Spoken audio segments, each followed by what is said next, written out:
Je repense souvent à la Clotilde que j'étais il y a 10 ans, au moment où j'ai découvert le développement personnel et le coaching. Ce cheminement de 10 années a été incroyable, m'a vraiment fait changer énormément sur plein d'aspects, m'a beaucoup appris, m'a beaucoup fait grandir,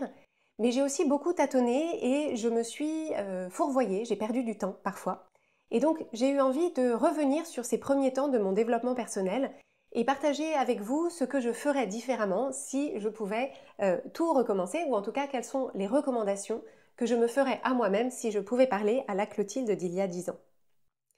Si vous me découvrez avec cette vidéo, je suis donc Clotilde Dussoulier, je suis la fondatrice de Change ma vie. Change ma vie, c'est la référence du coaching de vie en France. Avec mon équipe, on a déjà accompagné plus de 4000 personnes. Donc je suis moi-même Master Coach certifiée et je suis l'autrice du livre La méthode Change ma vie.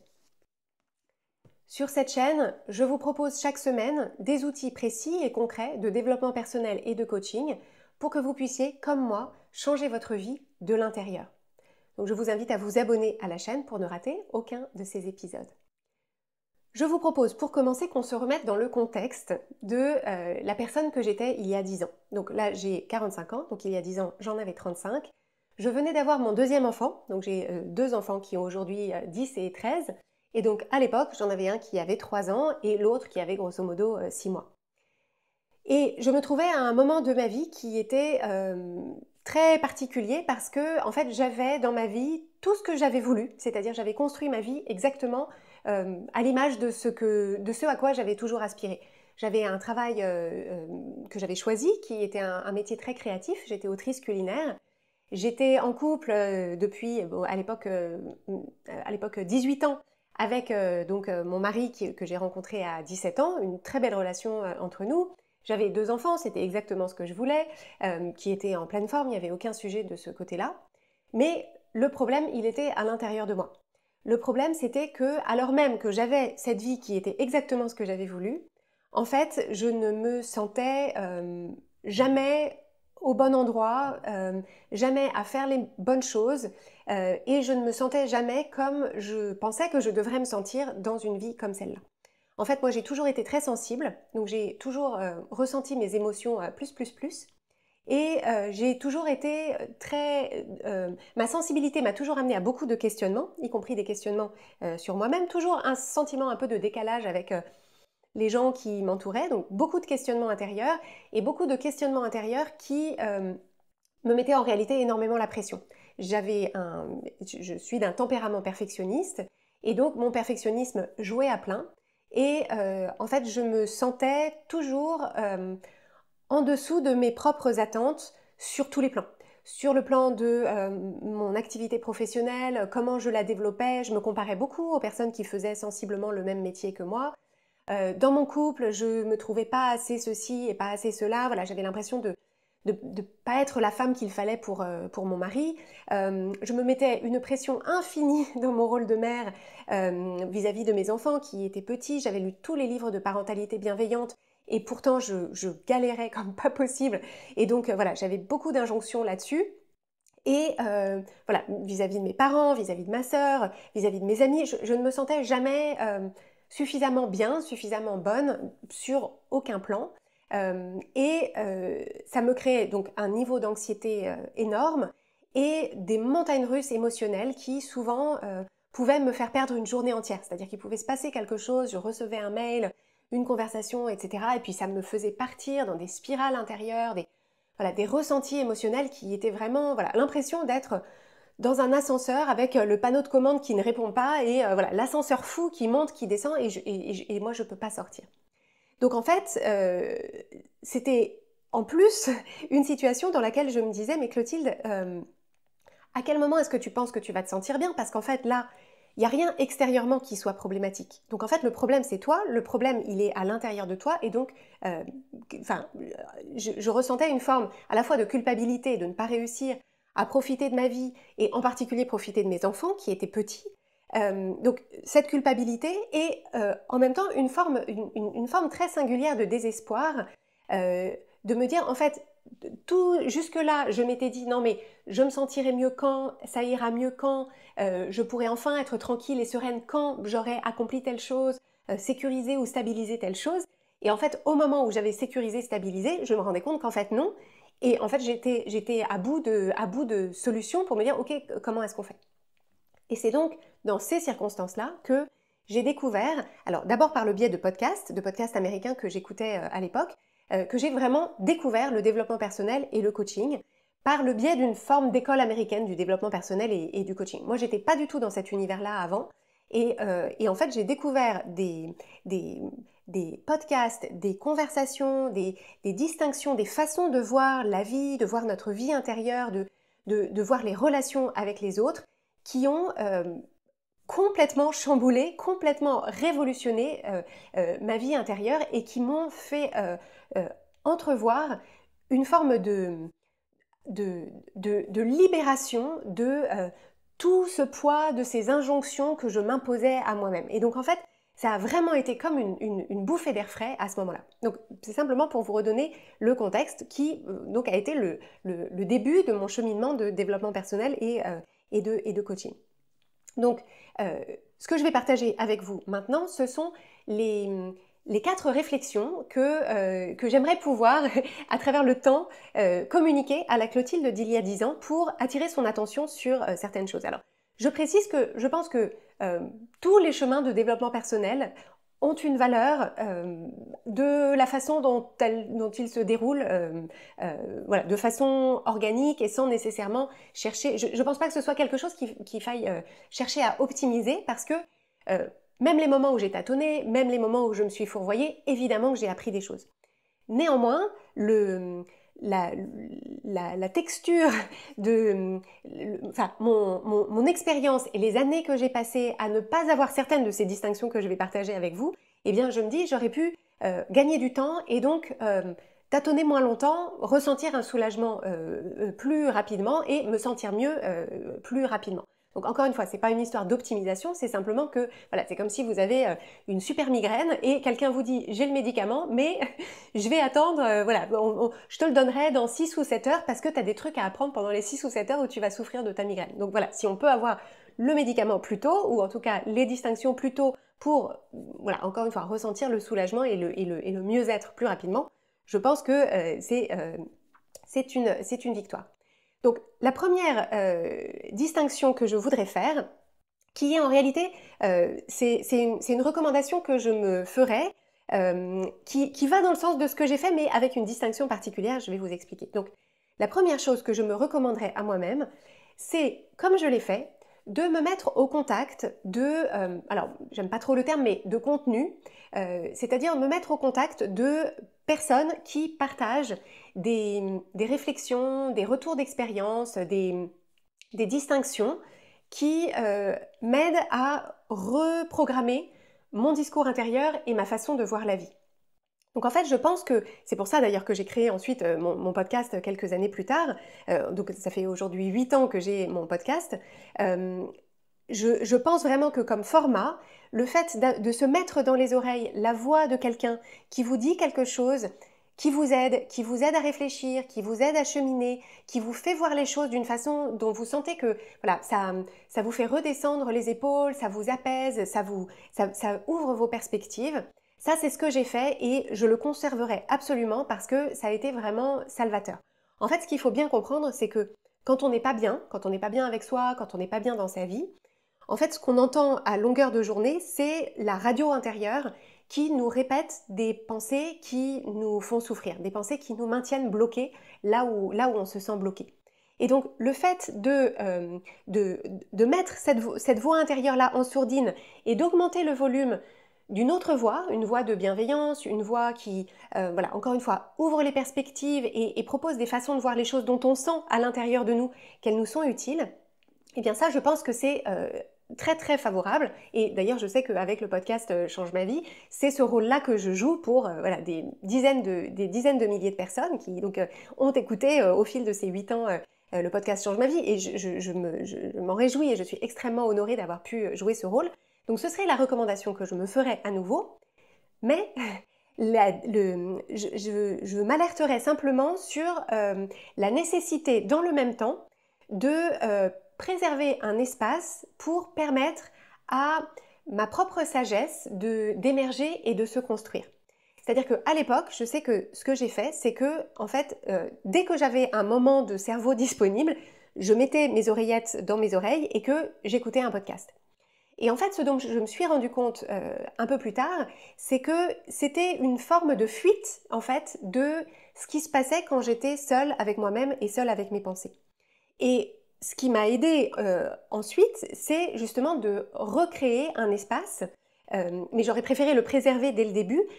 un espace dans lequel je pouvais, alors je le faisais par écrit, donc vous pouvez aussi voilà, prendre un carnet et vous interroger quand vous avez écouté un podcast ou quand vous avez lu quelque chose qui vous a parlé, réfléchir avec vous-même par écrit, mais avoir vraiment ce temps de, au lieu d'être dans une forme de fuite de ce qui se passe pour vous, en vous réfugiant dans un contenu extérieur qui vous fait du bien, ne pas oublier de revenir vers vous et d'avoir avec vous-même ces conversations de « Ok, qu'est-ce qu'on va en faire maintenant ?» Pourquoi est-ce que ça nous parle? En quoi est-ce que ça nous fait du bien? Et donc, se mettre dans une démarche de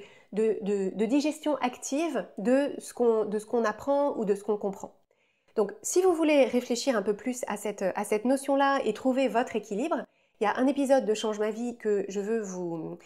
recommander qui s'appelle, je l'ai noté là dans mes notes, qui s'appelle « Consommer ou appliquer » et qui justement vous aide à faire la distinction entre la nécessité de consommer des contenus, des informations et le temps qu'on a besoin de prendre pour appliquer. Ce qui m'amène à la deuxième recommandation que je me ferais à moi-même à travers le temps si je devais tout recommencer. Et cette deuxième recommandation, ce serait de m'engager plus tôt, c'est-à-dire d'hésiter moins longtemps, à m'engager dans une démarche de coaching active. Parce qu'en fait, j'ai mis, grosso modo, je pense 2 ans entre le moment où j'ai découvert ces notions de développement personnel et de coaching et le moment où je me suis dit, ok, alors je me suis engagée dans un programme de coaching qui représentait pour moi un coût, un investissement financier significatif. Et puis comme j'avais des enfants petits, évidemment je me posais aussi la question de ok,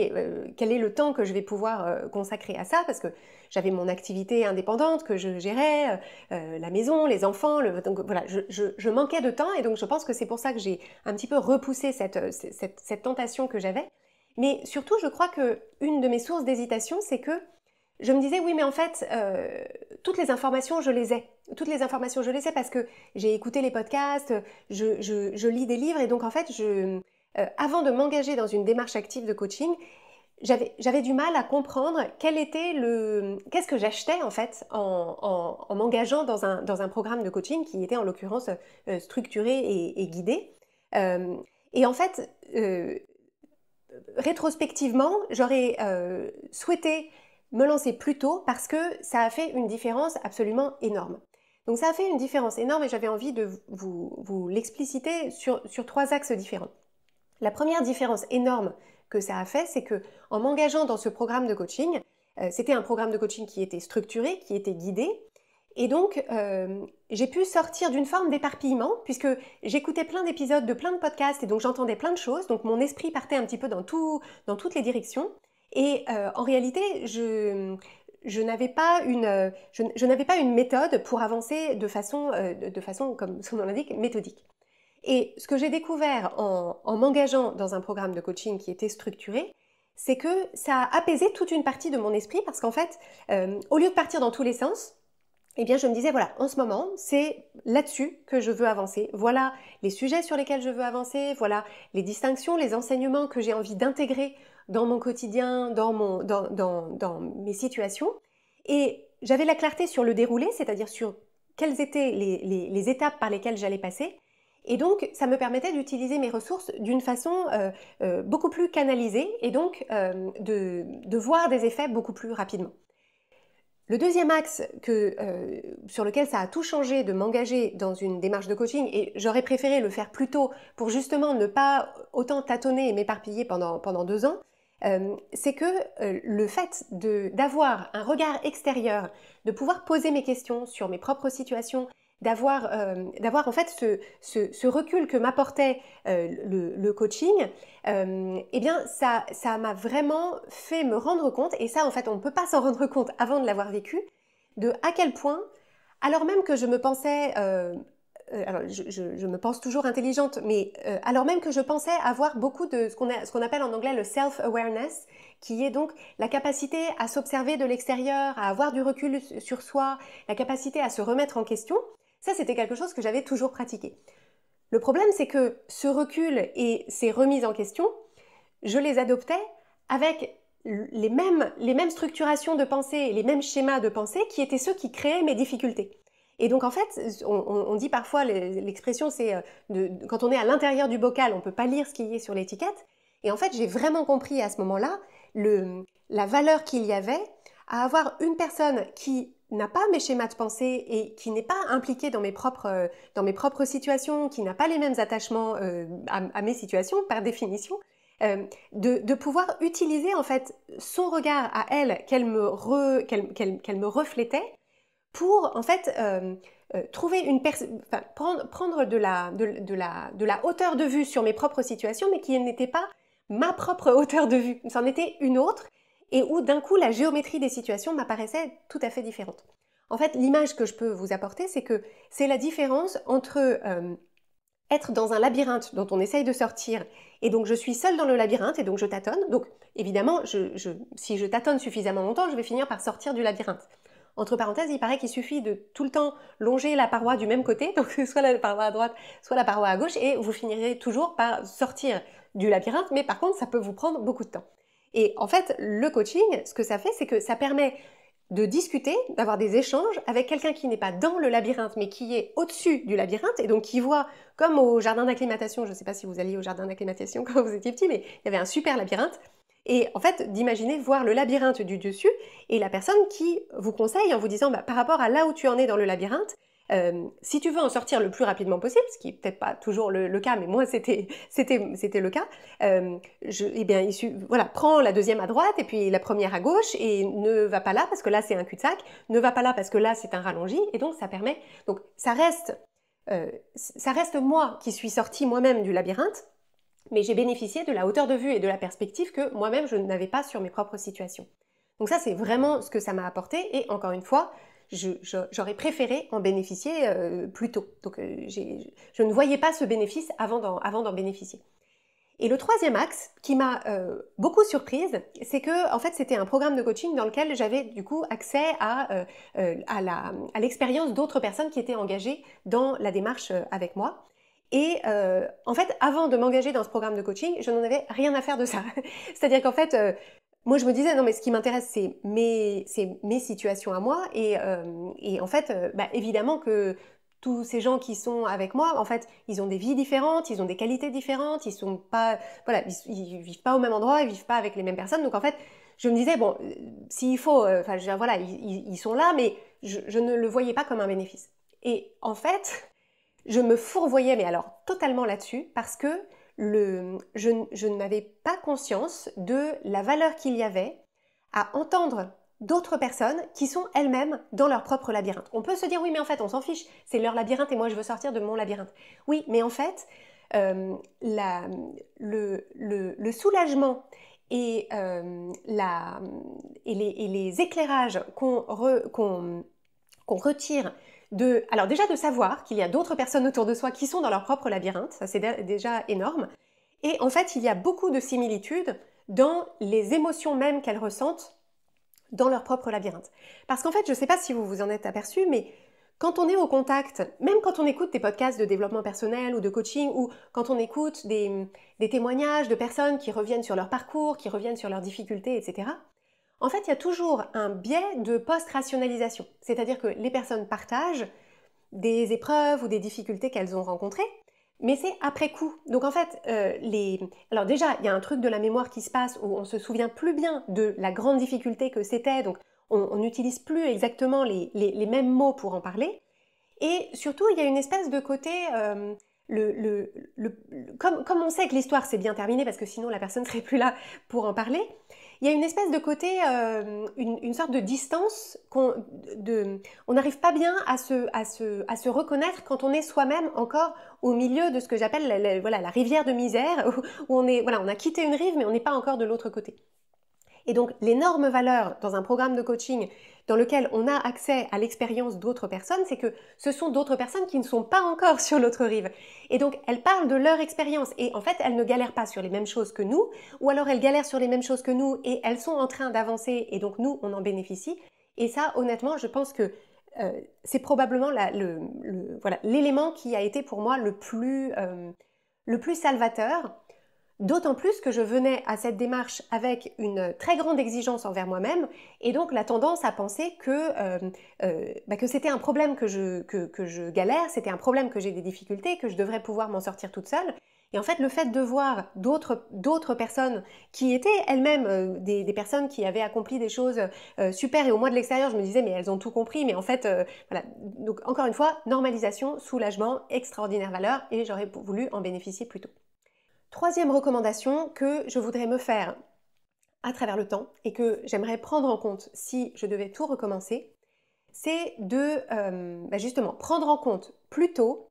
la dimension, ce qu'on appelle la dimension somatique, c'est-à-dire le rôle du corps et des ressentis corporels et en particulier le fonctionnement du système nerveux autonome. En fait, moi, quand je suis arrivée au coaching et au développement personnel, j'étais à un stade de ma vie où j'avais toujours opéré en étant voilà, une tête, essentiellement un cerveau, qui était connecté à mon corps parce qu'il faut bien, parce que c'est ça l'expérience humaine, c'est voilà, on est obligé d'avoir un corps. Mais en réalité, tout mon ressenti de ma vie, il était dans ma tête. Alors, je ressentais mes émotions quand même dans mon corps, mais tout passait toujours par ma tête. Et comme j'ai toujours été bonne élève, que que je me suis toujours intéressée à beaucoup de choses et que j'ai toujours eu confiance en mon intelligence cognitive, en fait, je pensais vraiment que c'était mon intelligence, c'est-à-dire mon cerveau, mes pensées, qui allaient pouvoir dénouer toutes mes difficultés. Alors, ça a été vrai jusqu'à un certain point, mais en fait, en utilisant que mon intelligence cognitive, je butais contre certaines limites, c'est-à-dire des choses que je comprenais avec ma tête, mais pour autant, ça ne s'intégrait pas dans mon corps, ça ne s'intégrait pas dans ma vie. Alors évidemment, je ne vivais pas sous un caillou et donc j'entendais bien sûr des personnes qui disaient mais le corps, mais c'est très important, voilà, les pratiques somatiques. J'entendais parler de ces trucs-là, je n'avais que mépris pour ces trucs-là parce que en fait, alors je pense que ça vient aussi de mon éducation et de mon schéma familial qui était voilà très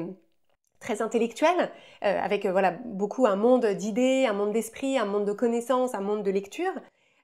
Mais pour moi, la partie du corps, c'était quelque chose d'un petit peu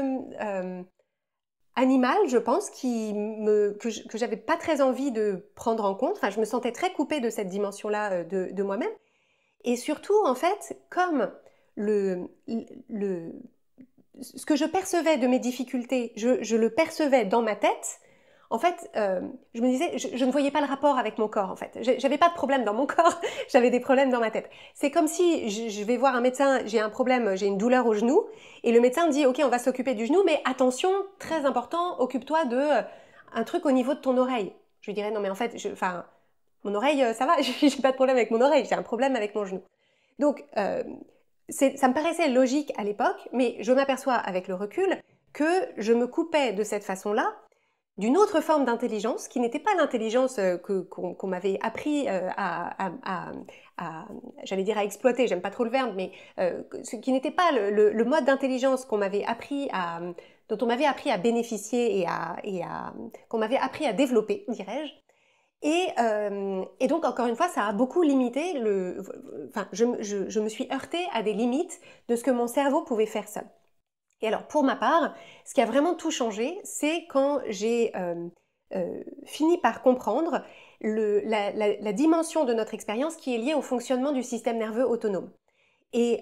ça, en fait, alors j'y suis quand même arrivée par le biais d'une forme d'intelligence cognitive, puisque, en fait, il a quand même fallu que je comprenne avec ma tête cette histoire de système nerveux autonome et l'impact que ça avait sur voilà, mes ressentis, mon fonctionnement et même ma façon de penser, hein, parce que c'est ça que je trouve fascinant avec ces histoires de système nerveux. Donc je suis quand même passée par mon intelligence cognitive, mais c'est ça en fait qui a fait le pont avec la prise en compte de mes ressentis corporels, la prise en compte de l'intelligence et de la sagesse de mon corps. Et donc ça, honnêtement, j'ai mis vraiment des années. Et donc, si je pense que j'aurais gagné un temps significatif et aussi beaucoup d'énergie et de frustration à m'intéresser à cette dimension-là beaucoup plus tôt. Donc si c'est votre cas et que vous avez envie d'investir cette dimension-là, je vous recommande 2 épisodes de Change ma vie qu'on a enregistrés sur le sujet, qui ont été enregistrés par ma collaboratrice Béatrice. Le premier s'appelle « Votre système nerveux et vous » et le deuxième s'appelle « Comment réguler votre système nerveux ». Donc ça, ce sont les 2 premiers épisodes de Change ma vie qu'on a enregistrés sur le sujet. Et puis après, on en a fait d'autres avec des outils, des techniques simples pour s'apaiser. Voilà. Donc il y en a sur ce domaine-là, mais c'est vraiment ces 2 épisodes-là que je vous recommanderais pour commencer. 4e recommandation, qui n'est qui est peut-être la plus subtile à comprendre et que j'ai gardée pour la fin, mais qui est absolument fondamentale, c'est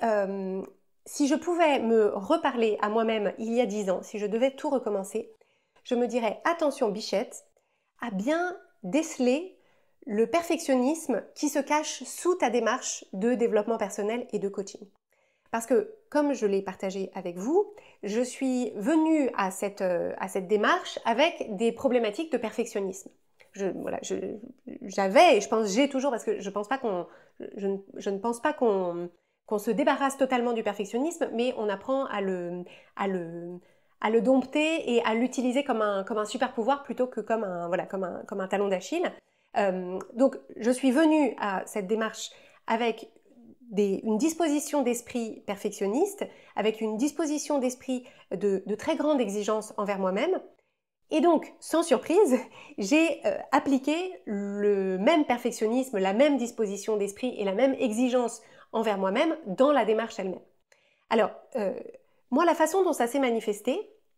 ça n'est pas que dans ma démarche de développement personnel ou de coaching, j'avais nécessairement une très grande exigence dans le sens que je voulais faire les choses parfaitement ou suivre le programme de coaching parfaitement ou faire des explorations parfaitement. Je pense qu'à l'époque ça n'était pas trop ça qui était un caillou dans ma chaussure parce que en fait j'étais tellement disciplinée et carrée sur tout que en fait je ne questionnais même pas cette dimension-là. Je pense que j'aurais pu faire preuve de plus de souplesse envers moi-même là-dessus, mais c'est pas nécessairement ça qui m'a pesé ou qui me coûtait à cette époque-là. Même si je sais que c'est quelque chose qui se manifeste potentiellement pour les perfectionnistes, parce qu'on le voit dans notre expérience d'accompagnement, dans notre programme de coaching, qui est pour les personnes sensibles et perfectionnistes, on sait bien qu'elles amènent leur sensibilité et leur perfectionnisme à la démarche, et donc on veille à les aider à l'identifier quand ça se produit. Dans la partie, il faudrait que je fasse tout parfaitement, il faudrait que j'écoute tout, que je note tout, que je fasse tout, que je comprenne tout parfaitement. Mais ça n'était pas mon sujet. Mon sujet était un petit peu plus sournois.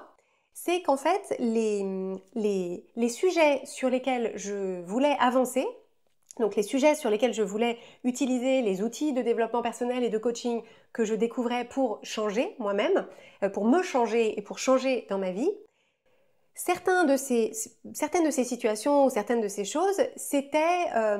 des choses que je voulais changer véritablement en alliance avec moi-même. C'est-à-dire que l'intention, dans certains cas, était vraiment de la bienveillance envers moi-même, dans le sens, je me voulais sincèrement le meilleur, je voulais me sentir mieux, je voulais tout particulièrement, moi c'était vraiment mon gros sujet, je voulais juste être moins anxieuse, je voulais moins m'inquiéter sur tout, je voulais moins me prendre la tête sur tout, donc voilà, je voulais vraiment alléger mon ressenti dans ma propre vie, et ça c'était vraiment quelque chose que je voulais faire pour d'une façon vraiment en complicité avec moi-même, pour moi-même et pour personne d'autre. Parce qu'en fait, mon anxiété et mes inquiétudes et ce qui se passait dans ma tête, je dis pas qu'il y avait que moi qui en souffrais, parce que je pense que mon entourage, évidemment, ressentait cette énergie que je devais dégager, d'être anxieuse et inquiète, mais voilà, c'était quelque chose que je faisais vraiment sur lequel vraiment je voulais changer, mais c'était pour moi. Voilà, pour mon propre bien.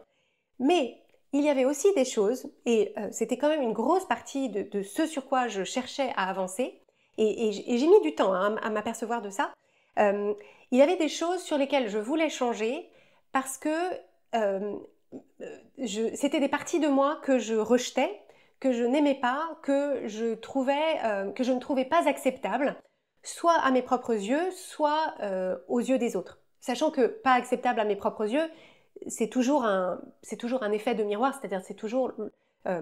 les choses qu'on n'accepte pas chez nous, on n'a pas inventé ça, c'est-à-dire ça ne vient pas de nous, c'est parce que on a l'impression que les autres n'acceptent pas ça chez nous et donc on le rejette chez nous d'avance pour essayer voilà, de corriger ce bug avant que d'autres nous le fassent remarquer. Donc, euh, donc en fait, il y a une partie des changements que je voulais apporter à moi-même, à ma personne, à ma façon de fonctionner,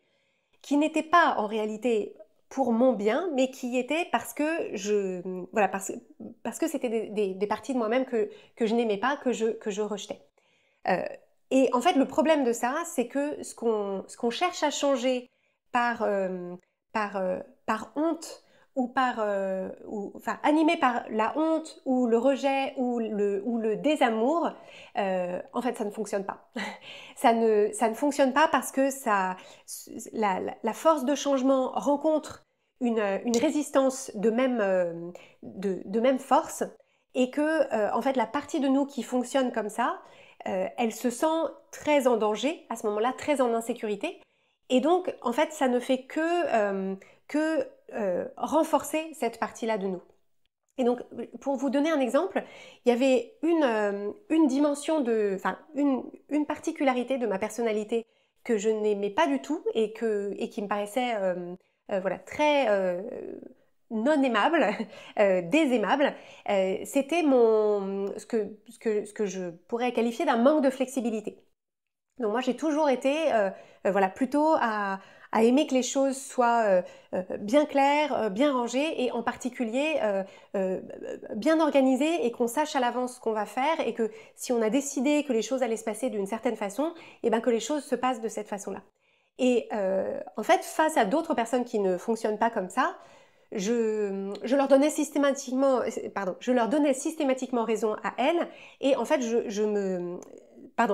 j'ai oublié un truc, c'est que quand le plan changeait, quand l'organisation changeait, en fait, pour moi, c'était très difficile et je ressentais une forme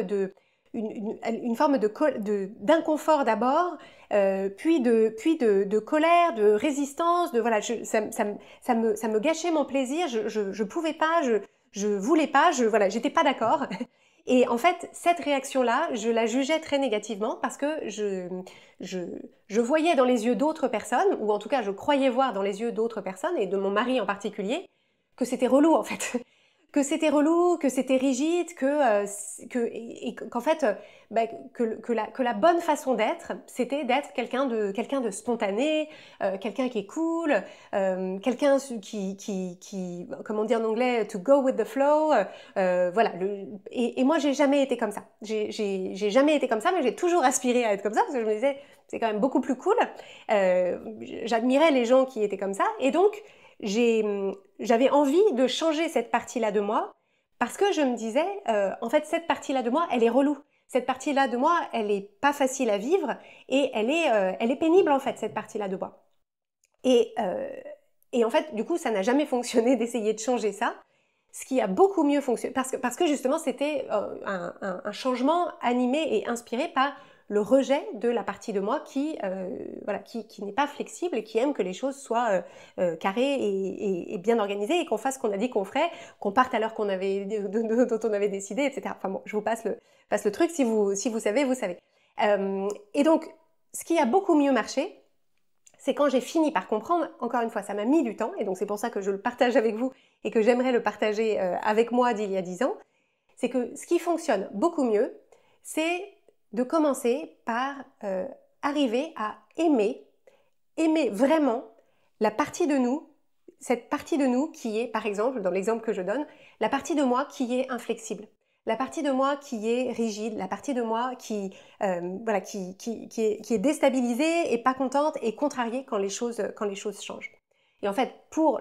ce sujet de manque de flexibilité, en fait, ce qui se passe, c'est que c'est parce que ça me met en insécurité quand les choses changent. C'est-à-dire que j'ai une illusion de sécurité quand les choses sont carrées, sont bien rangées, sont bien organisées, que les choses se déroulent comme je l'ai prévu.